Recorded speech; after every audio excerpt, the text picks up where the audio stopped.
শীতকালের এই সবজিগুলো আমার বাবা লাগিয়েছিল।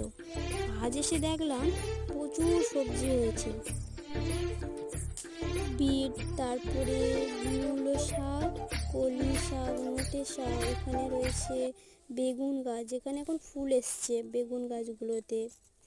ওলকপিগুলোতে ওলকপি ধরে গেছে, প্রায় অনেকটা বড় বড় হয়েছে। এখানে ধনিয়া পাতা প্রচুর হয়েছে। আর এখানে দেখতে পাচ্ছ বিন কড়াই, বিন কড়াইগুলোতে ফুল এসছে আর প্রচুর বিন কড়াইও ধরে গেছে।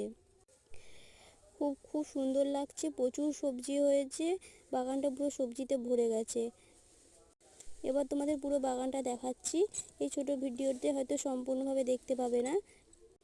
এবার তোমাদেরকে দেখাবো আমাদের গাছে লঙ্কা। দেখো সুন্দর লঙ্কা ধরেছে, প্রচুর হয়েছে লঙ্কা।